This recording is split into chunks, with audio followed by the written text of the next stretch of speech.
In the autumn of 1857, something happened in Little Rock, Arkansas, that the local authorities buried so deep, it took over a century for whispers to surface. On Thanksgiving night, in what was once the grandest plantation house in Pulaski County, a slave named Samson supposedly killed his master with his bare hands, snapping Colonel Jeremiah Rutledge's neck like a dry twig. But here's what makes this story different from other tales of slave rebellion. Witnesses claimed Samson's strength that night was inhuman. Strong enough to crush a man's skull with one hand, bend iron tools into pretzel shapes, and leave handprints pressed so deep into oak beams they're still visible today. The official records were sealed, the witnesses silenced, and the entire incident scrubbed from local newspapers. What really happened on Rutledge Plantation that Thanksgiving?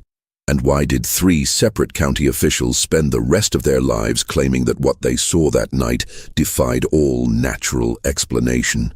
Before we continue with the story of Samson and the secrets buried beneath Rutledge Plantation, if you're fascinated by these forgotten chapters of American history, hit that subscribe button and let us know in the comments what state you're listening from, because tonight's tale might be closer to your hometown than you think. The story begins in the heart of Arkansas Territory, 20 miles south of Little Rock, where the Arkansas River carved its lazy path through some of the richest bottomland cotton country in the South.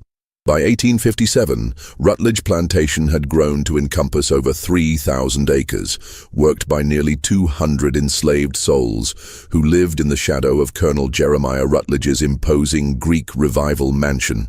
Rutledge himself was a man of contradictions, a Massachusetts-born lawyer who'd moved south in his 20s, drawn by the promise of easy wealth in cotton speculation. Unlike many plantation owners who were born into the system, Rutledge had chosen it, and perhaps because of that choice, he ruled his property with a methodical cruelty that shocked even his neighbors. He kept meticulous records of punishments, maintained detailed breeding charts for his human property, and was known throughout Pulaski County for his scientific approach to slave management.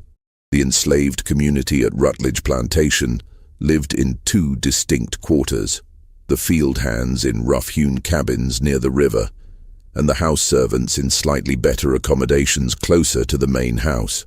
It was a world of whispered conversations, hidden knowledge, and survival strategies passed down through generations.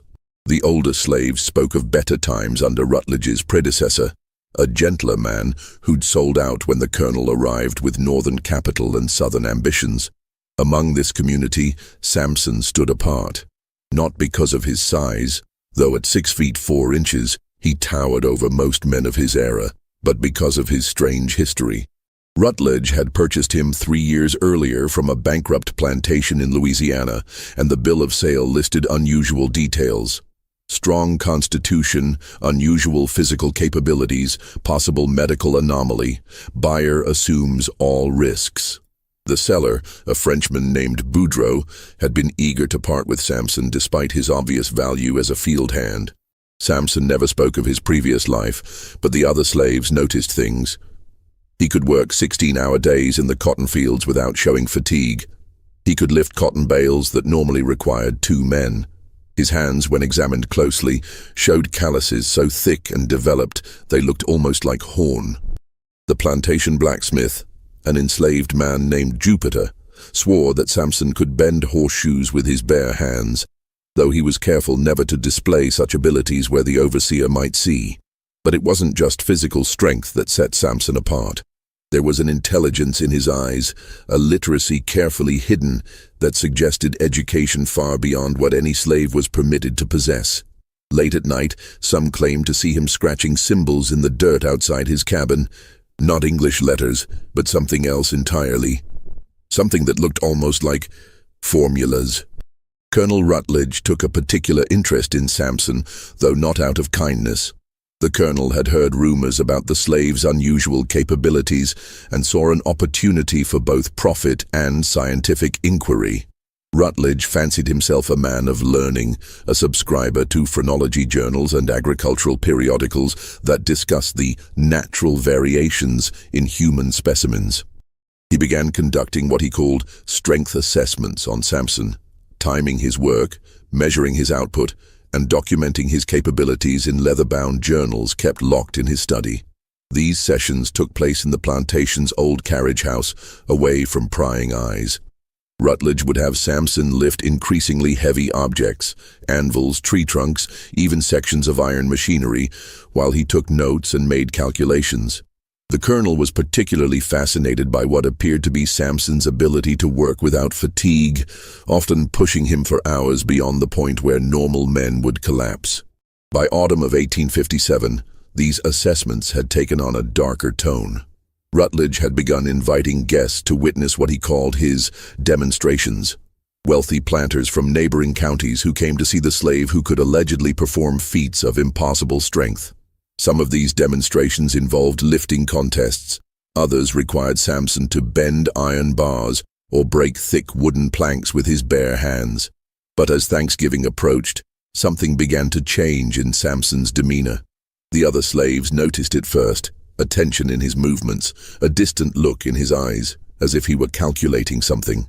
Jupiter, the blacksmith, later told investigators that Samson had begun asking strange questions about the plantation's layout, about Colonel Rutledge's habits, about which of the house servants had access to which parts of the mansion. The Rutledge household was preparing for what the colonel planned to be his grandest Thanksgiving celebration yet. He'd invited over 40 guests from as far away as Memphis and New Orleans, including several who'd specifically requested to see his remarkable specimen. The menu had been planned for weeks, with special delicacies ordered from as far away as Baltimore. Most importantly, Colonel Rutledge had planned a special after-dinner demonstration featuring Samson, one that he promised would astound his guests and cement his reputation as Arkansas's most forward-thinking plantation owner. What Rutledge didn't know was that Samson had been listening. The house servants, moving invisibly through the mansion as they prepared for the celebration, had overheard conversations about the planned demonstration. More disturbing still, they'd glimpsed some of Colonel Rutledge's private journals, left carelessly open in his study. The entries they'd seen spoke of terminal experiments and ultimate strength limitations and acceptable losses in the name of scientific advancement. As Thanksgiving Day, 1857, dawned crisp and clear over the Arkansas bottomlands, both Colonel Rutledge and Samson were making their final preparations. Neither man knew that before the night was over, one of them would be dead, and the other would vanish into the Arkansas wilderness, leaving behind only questions that would haunt Pulaski County for generations to come. November 26, 1857, began like any other Thanksgiving at Rutledge Plantation. But the undercurrents of tension were impossible to ignore for those who knew where to look. By dawn, the mansion's kitchen was alive with frantic preparation as house slaves worked under the watchful eye of Molly Crittenden, the head cook, preparing a feast that would seat 50 guests in the plantation's grand dining room. Samson had been assigned to help prepare the grounds, setting up additional seating on the mansion's wraparound veranda and ensuring the oil lamps were properly filled and positioned for the evening's entertainment. But those who worked alongside him noticed something different, an economy of movement, as if he were conserving his strength for something specific. His usual willingness to take on the heaviest tasks had been replaced by a careful calculation of effort that seemed almost strategic. Colonel Rutledge spent the morning in his study, reviewing his notes and preparing for what he'd privately dubbed the grand demonstration. His journals from that day, discovered decades later during the mansion's demolition, revealed his excitement about showing his guests what he believed would be the ultimate proof of his theories about human physical limitations.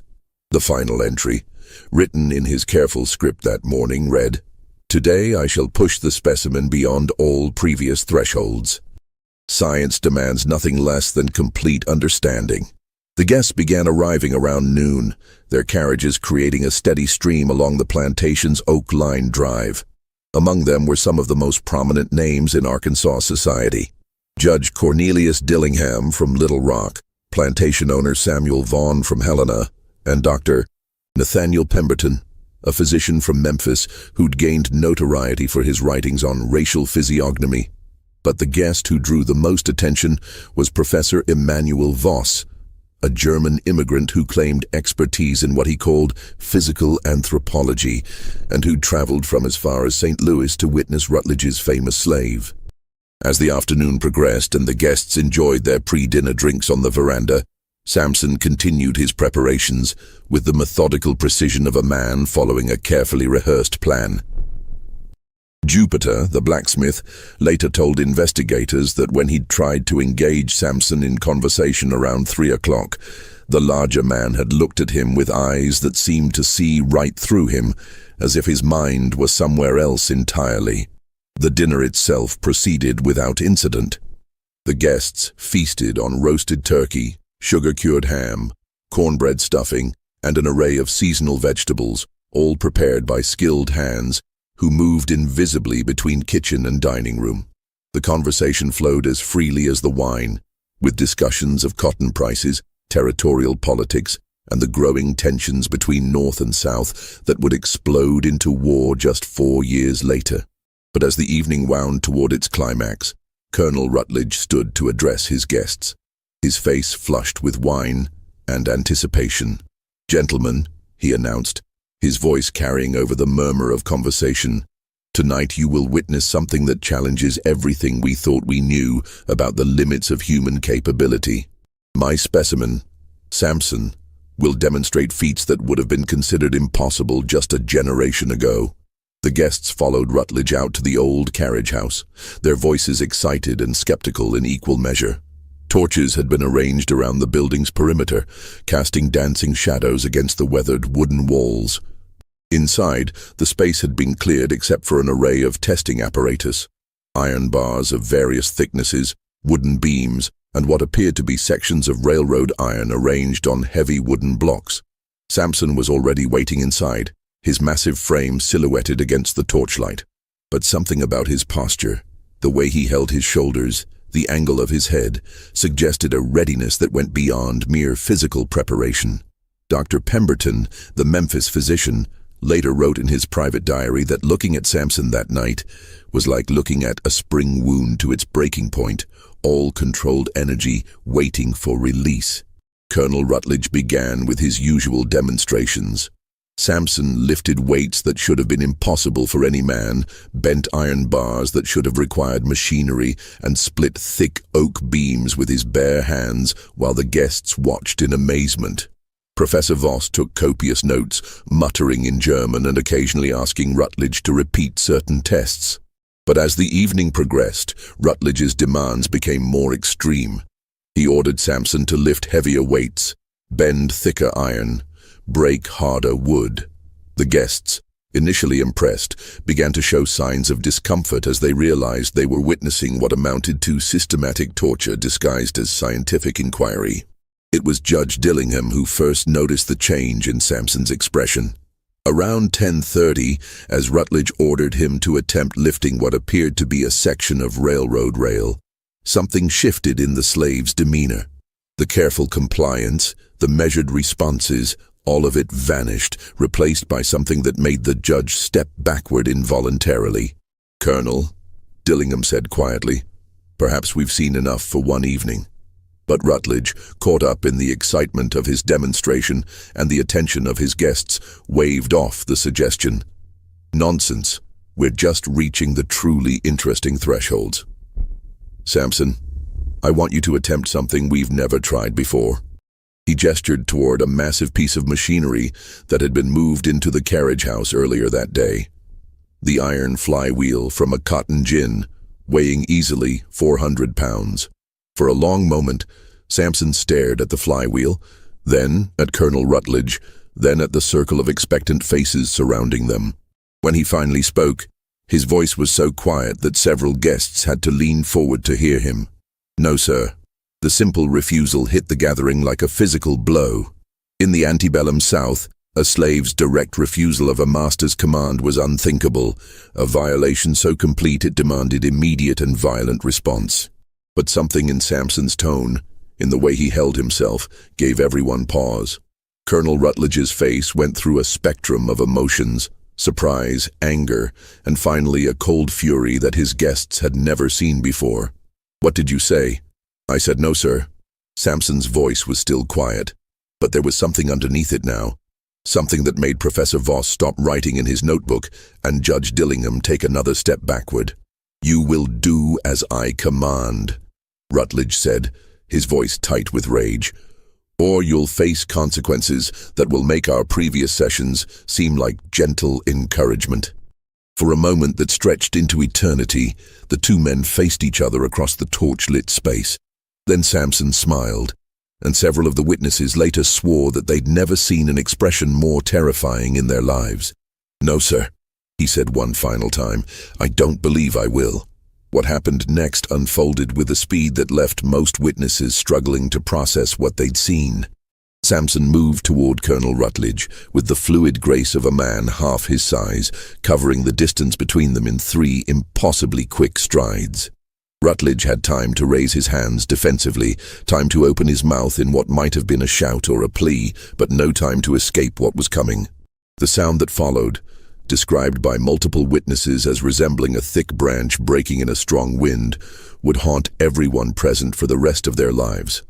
Colonel Jeremiah Rutledge, master of 3,000 acres and nearly 200 human souls, died instantly as his neck snapped with an audible crack that seemed to echo in the sudden silence. But it wasn't just the killing that terrorized the witnesses, it was the ease of it. Samson had killed his master with no more effort than a normal man might use to break a stick for kindling. For a moment that felt frozen in time, he stood over Rutledge's body, his massive hands still positioned as if he were holding something delicate that had simply broken. Then he looked up at the circle of horrified faces, and when he spoke, his voice carried an intelligence and education that no slave was supposed to possess. "Gentlemen," he said with perfect diction and a slight accent that none of them could identify, "I suggest you leave now." The stampede that followed was anything but dignified. Prominent citizens of Arkansas society trampled each other in their haste to escape the carriage house, abandoning all pretense of social standing in their panic to reach their carriages and flee into the night. Within minutes, Rutledge Plantation was empty, except for the slaves in their quarters, the body of their former master, and Samson, who stood alone among the scattered testing apparatus and flickering torches. What happened in the hours that followed remains one of the great mysteries of that terrible night. The house slaves, terrified and uncertain, remained in their quarters until dawn. When they finally emerged, they found the carriage house empty, the torches burned out, and Colonel Rutledge's body gone. Samson had vanished as completely as if he'd never existed, leaving behind only the deep handprints pressed into the oak beams where he'd demonstrated his strength, and a plantation full of people who suddenly found themselves without a master, without direction, and without any idea what came next. But the disappearance of Samson and the body was only the beginning. Within hours, riders were dispatched to Little Rock, telegrams were sent, and officials began arriving at the plantation. What they found launched an investigation that would consume the local authorities for months and leave questions that remain unanswered to this day. The immediate aftermath of that Thanksgiving night created chaos throughout Pulaski County. By dawn of November 27th, word had spread through the network of plantation owners, overseers, and county officials who formed the backbone of Arkansas society.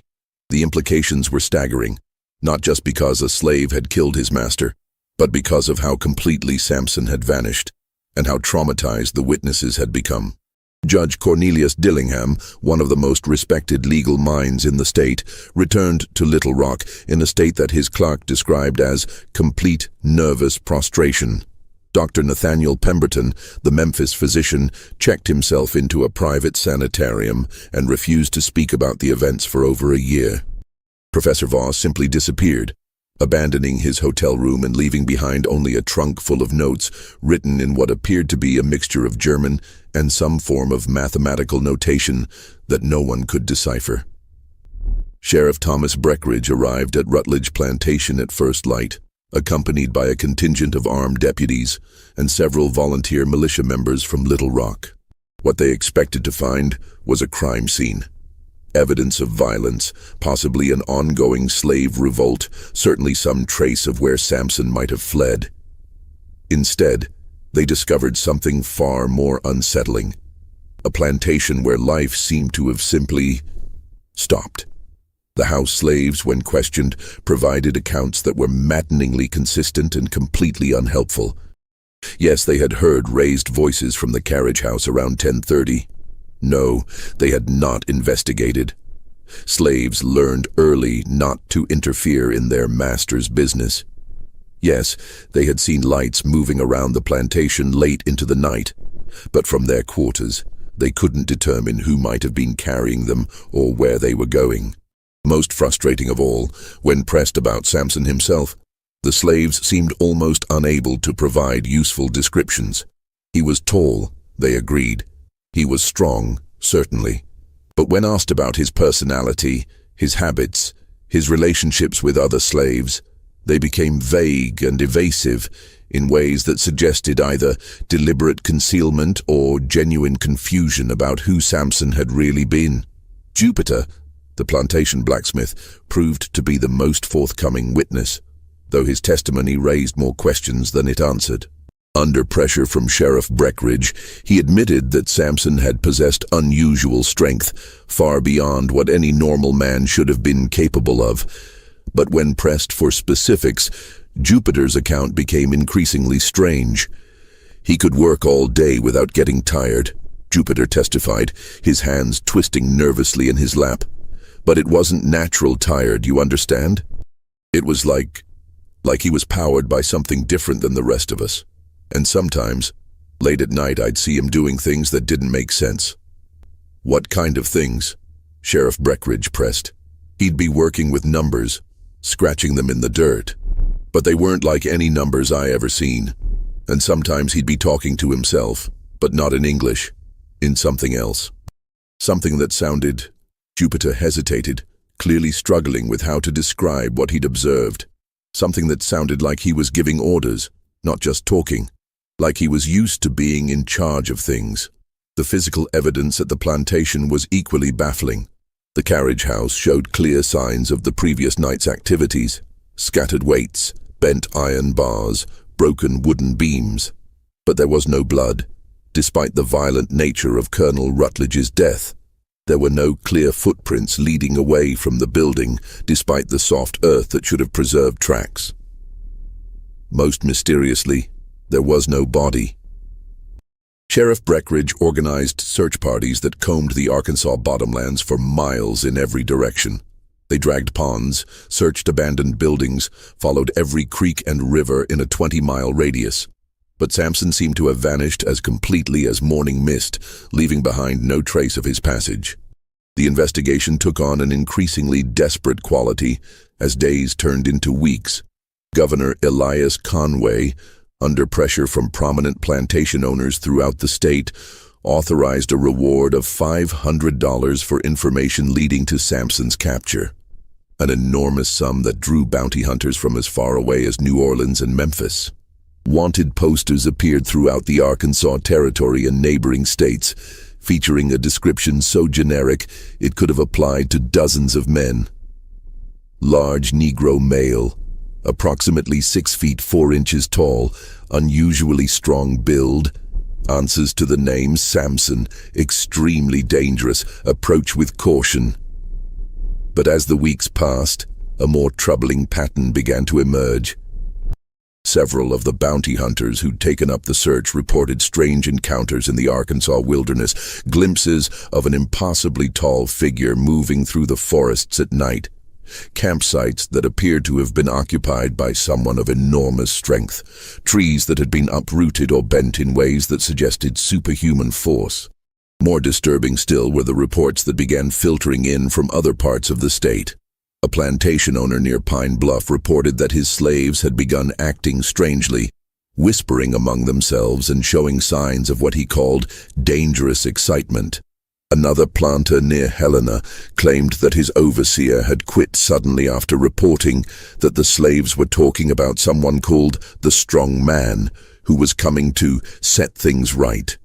By Christmas of 1857, the Samson investigation had become something of an embarrassment to Arkansas law enforcement.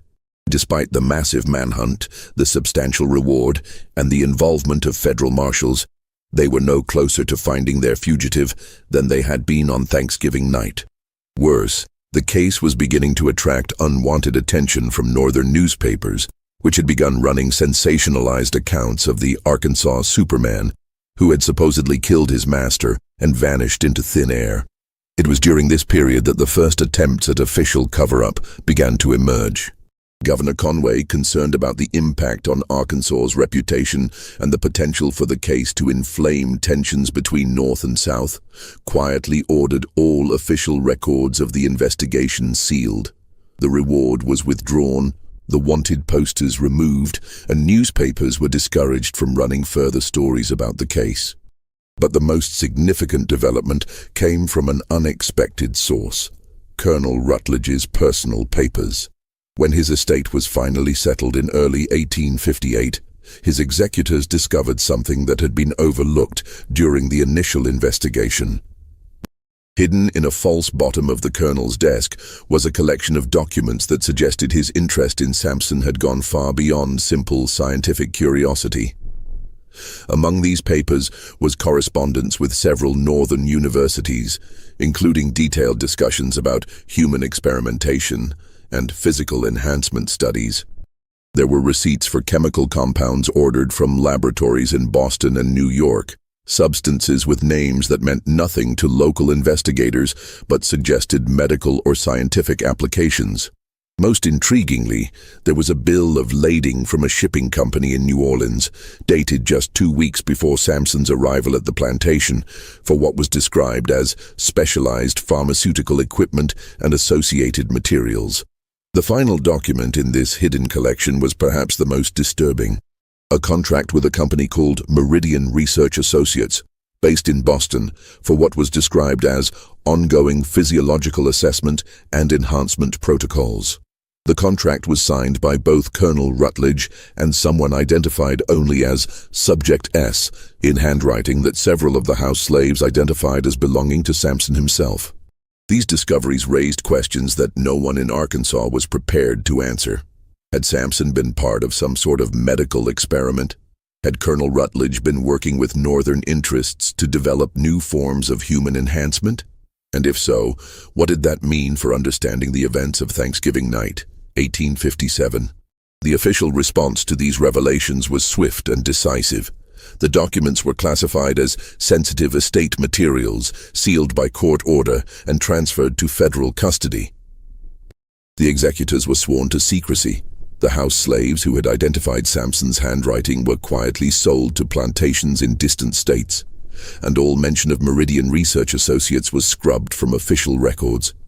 But rumors persisted, spreading through the underground networks that connected slave communities throughout the South. Stories of the strong man who had broken his chains and disappeared into legend. Tales of government experiments and northern conspiracies. Whispers about other plantations where similar specimens might be undergoing similar treatments, and what might happen if they, too, decided they'd had enough. As 1858 dawned over Arkansas, the Samson case officially no longer existed. But in slave quarters throughout the South, in the private correspondence of worried plantation owners, and in the locked files of federal offices in Washington, the questions raised by one Thanksgiving night continued to multiply. And somewhere in the vast wilderness of the Arkansas Territory, those who claimed to have seen him insisted that Samson was still out there, growing stronger, biding his time, and possibly planning something that would make his actions at Rutledge Plantation seem like just the beginning. Spring of 1858 brought new developments that would deepen the mystery surrounding Samson's disappearance and raise questions about the true nature of what had occurred at Rutledge Plantation. The first indication that the case was far from closed came from an unexpected source: the Pinkerton Detective Agency, which had been quietly hired by parties unknown to conduct their own investigation into the events of Thanksgiving night. Alan Pinkerton himself arrived in Little Rock in March, accompanied by two of his most experienced operatives. Unlike the local authorities, who had focused their efforts on tracking Samson's movements after the killing, the Pinkertons were interested in what had happened before his arrival at Rutledge Plantation. Their investigation would uncover a trail that stretched back through Louisiana, Mississippi, and eventually to a series of medical facilities in the Northeast that had been conducting what they euphemistically called human improvement research. The Pinkerton investigation began with the original bill of sale that had brought Samson to Arkansas. Detective James Hawthorne, posing as a potential slave buyer, traveled to Louisiana to interview the original seller, the Frenchman named Boudreaux. What he discovered was deeply unsettling. Boudreaux's plantation, located in the Bayou country south of New Orleans, had been the site of extensive medical experiments conducted under the auspices of what was called the Southern Health Initiative. The program, ostensibly designed to study diseases common among enslaved populations, had actually been testing various chemical compounds and medical procedures designed to enhance human physical capabilities. The Frenchman was nervous from the moment I mentioned Samson's name, Hawthorne wrote in his confidential report to Pinkerton. He kept insisting that he had disclosed all known risks in the bill of sale, that he bore no responsibility for what happened afterward. But when pressed, he admitted that Samson had been part of what he called the enhancement protocol for over 2 years before the sale. According to Boudreaux, the Southern Health Initiative had been funded by a consortium of northern investors who were interested in developing more efficient labor systems. The experiments involved exposing subjects to various chemical treatments, carefully monitored exercise regimens, and what were described as nutritional optimization protocols. Most subjects showed modest improvements in strength and endurance. A few showed dramatic changes, and a very few, like Samson, began to display capabilities that seemed to transcend normal human limitations. But there were side effects, Boudreaux had confided to the Pinkerton detective. The enhanced subjects began to show signs of independence.